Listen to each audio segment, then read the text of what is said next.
we're going to see 10,000 new ICE bounty hunters, essentially. Don't know what the apparatus is to hire that many people. I can imagine it's not going to be, the vetting is not going to be particularly stringent. I think it's probably going to be something to the effect of like, do you have your own nightstick? Okay. Are they still offering those signing bonuses? $10,000 per signing bonus. I mean, this is going to be like, it's basically a dipshit hiring program. But not just the dipshits, but ones who have absolutely zero sense of humanity. That's Trump's DEI, dipshit, equity, and inclusion. Exactly. Here is Tom Homan about a week and a half ago talking about what we will get if this big Republican reconciliation bill passes. The media's been hitting me up lately. Well, Homan's lying. They're not arresting just criminals and public safety threats. They're arresting non-criminals. What they're afraid to tell you is, yeah, they're in the country illegally, so they're on the table too. Pause it. I just want to be clear on something. So, if you are in the country without documentation, so-called illegally, you are not a criminal. It is a civil violation. You are no more a criminal if you come into this country without documentation or overstay without documentation. You are no more a criminal than you are if you have gotten a speeding ticket. You are no more a criminal than you are if you have gotten a jaywalking ticket. It is a civil violation. Donald Trump was found civilly liable for rape. He is not a criminal in that sense. He did not receive a criminal conviction. Now, people can say, well, he's done other things that appear to be criminal, but he was not convicted of being a criminal. He was only civilly found to commit rape. It is a greater offense than being in this country without documentation. So he's lying in terms of criminality. Yeah. But again, this has been the agenda of the Republicans, is that we're going to deport everybody. There's no difference between an actual criminal and a grandma who's been here for 20 years.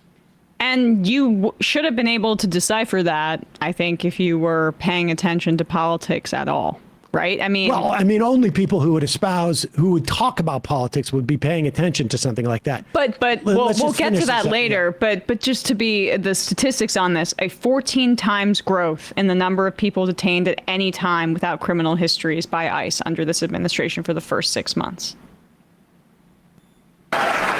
So I was with the president yesterday during the big, beautiful bill ceremony at the White House, and he made a mistake and let me to the microphone. We need that big, beautiful bill passed. Come listen to me. I'm telling you right now. They passed that bill. We're going to have more money than we ever had to do immigration enforcement. You think we're arresting people now? You wait till we get the funding to do what we got to do.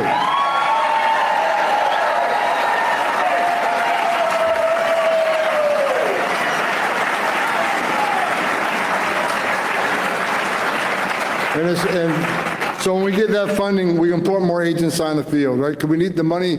It's going to help us hire more contract help. So it shouldn't be a badge and a gun sitting at a desk doing keystrokes with some administrative duty. That should be a contractor. The badge and gun needs to be on the street, looking for those national security threats and public safety threats. Oh, pause it. See, he keeps vacillating. It's going to give us more national security threat, public safety threat. That's just anybody in this country who is undocumented, or anybody in this country who is documented but maybe writing op-eds about Palestine, or anybody who in this country who is documented but said bad things about Donald Trump on social media. They've already made it clear. I mean, they've already done it. Everybody here who is documented, who's a non-citizen but documented, we can revoke that at any moment and deport them. They're talking about it in the relation with Mom Donnie saying because he came to the country as a child, they could deport him. They want to denaturalize. That's going to be the next thing. Good. So that's going to give us more boots on the ground. It's going to give us more beds.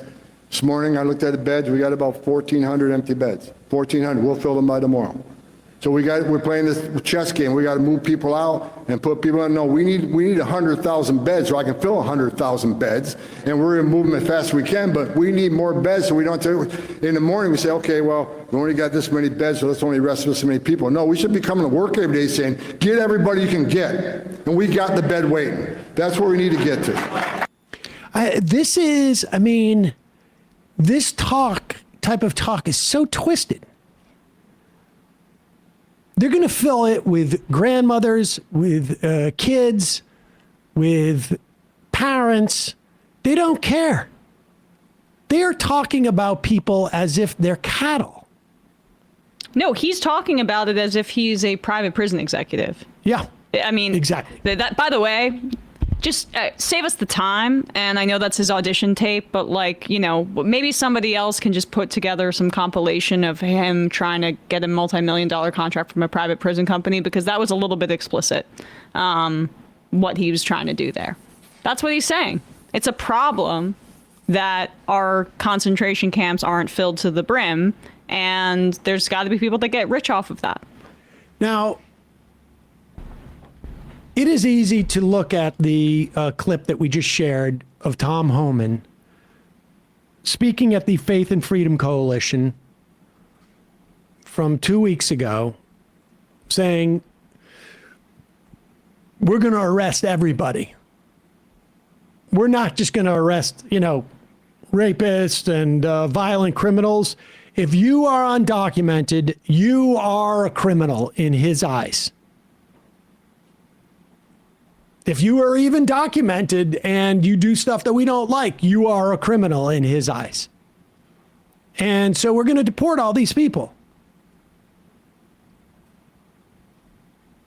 Now, if you have not paid attention to the news at all, if you are not somebody who interviews political figures, if you're not somebody who reads the newspaper, if you're not somebody who watches any type of media that would show what Donald Trump has been campaigning on, if you are not someone who was aware that Donald Trump came down and said, Mexicans are rapists, I'm sure some of them aren't. If you're not anybody who has a platform that talks about politics, it's possible you may not have been aware of this. Or, I guess, if you've been willfully ignorant, like this guy. Insane. Yeah. We were told there would be no. There's two things that are insane. One is the targeting of migrant workers, not cartel members, not gang members, not drug dealers, just construction workers showing up in construction sites and raiding them, gardeners. Yeah. Really? Or Palestinian students on college campuses. Or not, there's a did you see this video of this Turkish students at Tufts University that wrote an essay, and then there's video of ICE agents I don't know. Is that the woman? Yeah. What was her essay about? It was just critical of Israel, right? It's critical of Israel. Yeah, and that's enough to get you kicked out of the country. There's a long history of anti-colonial activism in U.S. colleges, that led to South Africa changing and all of that. And I think this is a continuation of that. I saw Mark Ruffalo responded to this clip actually on social media, and he was like, you're either not this smart or you're not this dumb. Pick one. Exactly. Pick one. Now, listen, I wanted to see if there was any possible way, if there was any type of sign, Right. for instance, that we could have had. But putting aside the Trump being a known liar for his entire political career, and that being arguably the defining characteristic about him as a public figure. Say that Rogan believed, because they had a one-on-one conversation, that he has put that all behind him and he's a new man. He's not going to lie anymore, right? That he's just going to take him at his word. I just want to see if there was any way that we could have had a sign prior to the election that mass deportations were part of the undergirding of Trump's support and part of their mandate. If there was some type of sign. So, Brian, Google, I don't know, mass deportation signs.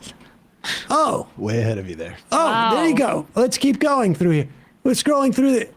Oh, those are almost as if like a political party printed those signs. And it was at, what was it? Oh, the Republican convention or a Trump rally.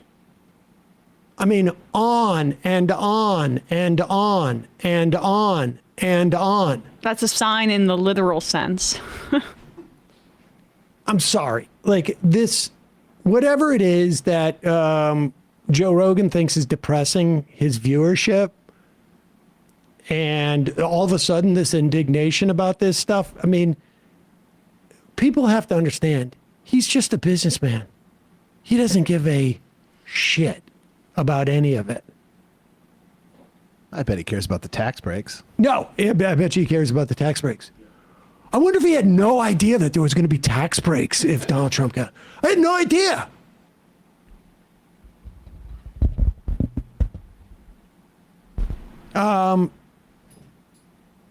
He knows. I'm sorry. I just don't think he's that stupid. Listen. I will agree that he doesn't read anything other than is presented to him by his, right-wing buddies or billionaire sycophants. But I don't think he's that stupid. In the meantime, in the ramp up for these new ICE officers coming, because this is coming, and to the extent that they were in any way holding back, which I don't know that they were, we're going to see more and more arrests. I mean, now it's like it's a story if you see ICE working in your city. I guarantee you in 6 months, it's going to be a story if you don't see ICE for a day. I mean, the people of Los Angeles right now are being terrorized. Yep. Terrorized. I know there was a meeting in where activists are meeting folks like Chicago, talking and communicating with LA activists about the way that you can confront ICE, the way that you can protest. There's a lot of good work that's being done by people on the street. More people have to join them. More people are going to have to get involved in this, and they're going to have to do it relatively quickly. Here is an easy thing for folks to do. I've mentioned this app before. It's called Ice Block. MSNBC, I think it was NBC or MSNBC. MSNBC did an interview with the developer of Ice Block. Josh, are you not concerned that the administration might come after you personally for the development of this app? I think whenever you push back against a regime that is purporting authoritarianism, pushing fascism, and subverting the rule of law in our Constitution, if you push back against them, you have to know they're going to come after you in some way. And I say, go ahead, come after me. You can demonize me all you want. You can demonize the app all you want. But the reality is it's protected speech under the First Amendment. There's nothing illegal about creating this app, and there's nothing illegal about using the app. We are not purporting violence against anybody. This is simply an early warning system. And if your viewers liken it to something easy to understand, think of Waze or think of Apple Maps. When you can report a speed trap up ahead, what do? You slow down when you see that warning. And this is the same kind of thing. So if you see a warning that ICE has been cited, just turn around and keep yourself and your family safe. All right, Joshua Aaron, thank you for joining us. Thank you for having me. Check it out. Ice Block. I think it's only available on iOS right now. Jester from Jersey says, Sam, are you 100% sure Ice Block is safe? It's hard to tell one way or another, but I have seen reels on Instagram saying certain details about Ice Block are suspicious. I mean, look, I don't know. I can't say for 100% assuredness, but I can tell you that every app you have, short of the Majority Report app, has I think it's called an IDK, which basically tracks you in some fashion. I know Apple now has a thing where they'll ask you if you don't want the app to track you. It will track you, but it doesn't know. And I imagine if they wanted to, they could get demographic information from you in the same way that every app can. But, and I also imagine that there may be sometimes people putting up false sightings. But, cops, I imagine, sometimes do that with Waze. So I think, by and large, my guess is it's relatively safe. I don't think that these, whatever the conspiracies are about it, I find it hard to believe that there's much information there. It is really very basic. In you don't have to sign in, you don't give an email, et cetera, et cetera. He says it doesn't track any info and it's used anonymously. That's the developer's word, though. So grain of salt says Progressive Blob 2028. Yeah, I take it with a grain of salt, but I think on balance, it's a risk that's willing to take. Listen, none of the stuff that progressively we're going to have to start doing is going to be without risk. The best you can do is get a decent assessment of what that risk is and make an assessment as to whether that risk is worth it. Until I have more information that the app is somehow, problematic or compromised or something to that effect, it's not tracking me any more or less than my weather app is, frankly. So I use it. I'm waiting. I'm walking around constantly looking for ice now. Every time I'm on the subway, I'm like scanning everybody, getting ready to take a video. Hey, folks, don't forget to hit the subscribe button and check out our daily show. We do it every day at 12 p.m. Eastern for about 2.5 hours. We even take phone calls. You should check that out.